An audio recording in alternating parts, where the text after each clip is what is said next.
Bagaimana jika harga dari sebuah kebebasan setara dengan jutaan nyawa manusia? Revolusi Prancis adalah momen di mana retaknya kekuasaan absolut akibat kondisi kebangkrutan negara yang ekstrim. Ketidakadilan sistem pajak yang secara paksa telah menuntut rakyat memikul seluruh beban finansial hanya untuk menanggung gaya hidup mewah para bangsawan. Ketimpangan struktural ini memicu pencabutan paksa otoritas absolut yang diklaim sebagai mandat Tuhan demi sebuah janji kebebasan sipil. Peristiwa ini adalah titik di mana rakyat menyuarakan kebebasan, kesetaraan, dan persaudaraan, sebuah momen yang menjadi cikal bakal lahirnya hak asasi manusia. Namun perjuangan demi kebebasan ini tidak luput juga dari jutaan darah yang menjadi korban. Kali ini kita akan saksikan bagaimana suatu rezim yang telah berdaulat selama ratusan tahun tumbang demi kebebasan yang diperoleh melalui darah jutaan rakyatnya.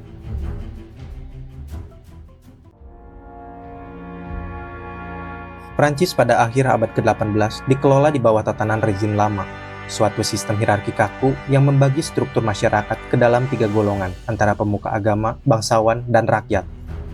Di puncak pimpinan, Raja Louis XVI bertahta dengan kekuasaan absolut atas dasar klaim mandat Tuhan. Namun pada masa itu, fondasi ekonomi negara telah runtuh. Pembiayaan yang masif terhadap perang kemerdekaan Amerika mengosongkan kas negara.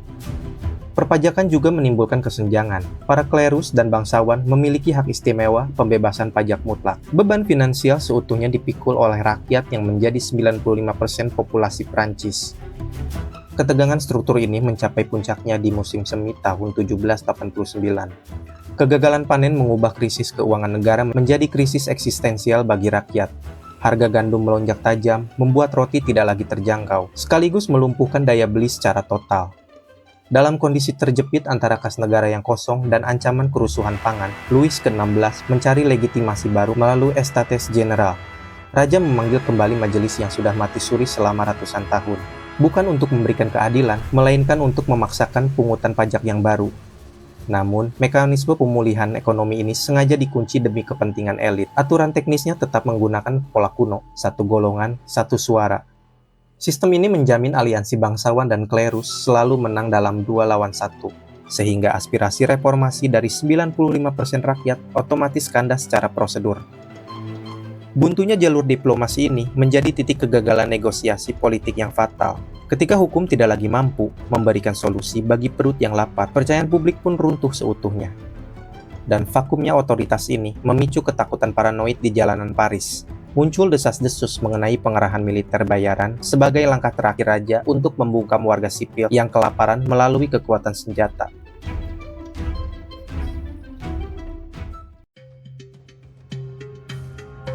Kebuntuan politik di Versailles akhirnya bergeser ke jalanan Paris. Ini bukan lagi debat regulasi, melainkan mobilisasi massa yang dipersenjatai oleh paranoia dan rasa lapar. Pada 14 Juli 1789, kemarahan publik meledak dalam insiden fisik berskala besar yang dikenal sebagai Bastille Day. Rakyat sipil melompati atap gedung, menghancurkan rantai jembatan angkat benteng. Mereka membongkar meriam dan menyeretnya melintasi barikade jalanan dengan tangan kosong untuk diarahkan ke dinding benteng. Garnisun tentara yang mempertahankan benteng menyerah tepat saat mereka berada di ambang pembantaian total. Secara taktis, benteng abad pertengahan ini hanya berisi 7 tahanan saat diserbu. Namun secara simbolis, Bastille adalah personifikasi fisik dari tirani absolut raja, tempat di mana musuh politik dikirim dalam kereta tertutup menuju ruang bawah tanah yang dikelilingi rumor penyiksaan. Jatuhnya benteng ini menandai titik balik di mana pasukan kerajaan mundur karena perwira mereka menyadari prajurit mereka sendiri akan membelot jika diperintah menembaki rakyat. Keberhasilan ini segera diikuti oleh transformasi hukum yang radikal. Majelis Nasional merumuskan Deklarasi Hak Asasi Manusia dan Warga Negara. Dokumen ini menyatakan bahwa pengabaian hak manusia adalah satu-satunya penyebab korupsi pemerintah. Prinsip dasar kedaulatan didefinisikan ulang secara total. Deklarasi tersebut menegaskan bahwa rakyat adalah satu-satunya sumber kedaulatan. Tidak ada individu atau kelompok yang berhak atas otoritas kecuali berasal dari mandat rakyat. Hukum didefinisikan kembali sebagai ekspresi dari kehendak komunitas. Setiap warga negara kini memiliki hak untuk terlibat langsung, baik secara pribadi maupun melalui perwakilan, dalam pembentukan undang-undang. Ini adalah serangan telak terhadap teori mandat Tuhan yang selama ini melindungi monarki.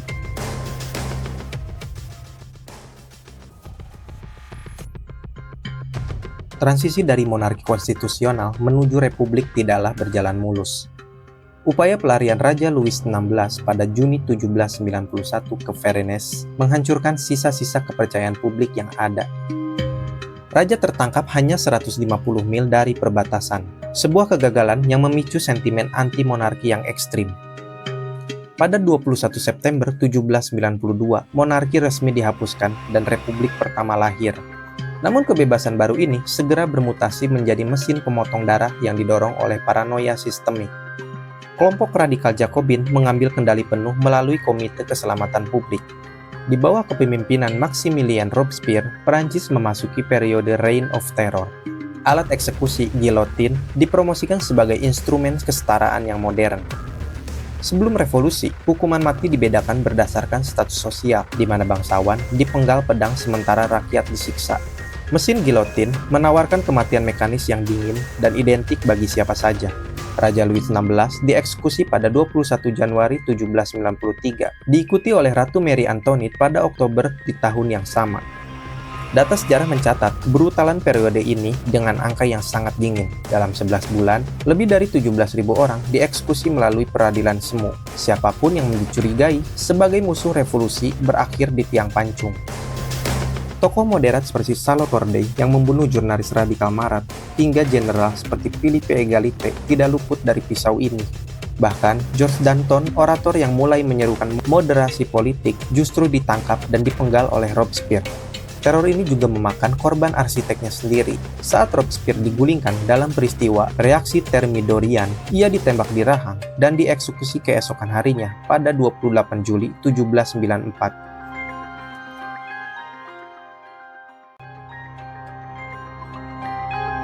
Setelah periode teror berakhir, Prancis dikelola oleh Dewan Direktori yang terdiri dari 5 orang.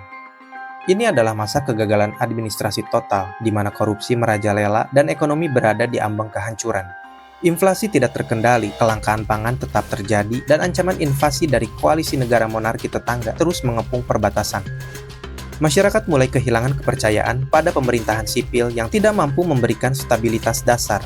Dalam kekosongan otoritas ini, seorang jenderal muda yang berasal dari Korsika bernama Napoleon Bonaparte muncul sebagai pahlawan. Reputasinya tak tergoyahkan sejak ia memadamkan pemberontakan royalis pada 1795 dengan meriam yang ditembakkan langsung ke kerumunan. Lalu, pada 9 November 1799, melalui kudeta 18 Brumaire, ia membubarkan pemerintahan sipil yang korup. Napoleon mendirikan pemerintahan konsulat dan mengangkat dirinya sebagai konsul pertama. Langkah ini secara efektif menutup babak panjang kekacauan revolusi Perancis. Kedaulatan rakyat kini resmi takluk pada bayonet militer. Revolusi tidak berhenti, melainkan bermutasi menjadi kediktatoran mutlak. Di balik stabilitas paksa ini, sebuah mahakarya hukum mulai dirakit.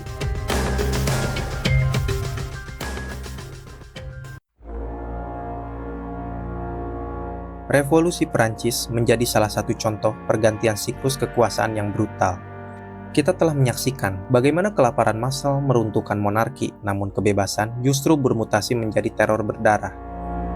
Kegagalan total pemerintahan sipil akhirnya memaksa rakyat mencari perlindungan di bawah kediktatoran militer. Sebuah revolusi yang ingin menghapus tiran justru berakhir di tangan satu orang, yaitu Napoleon Bonaparte.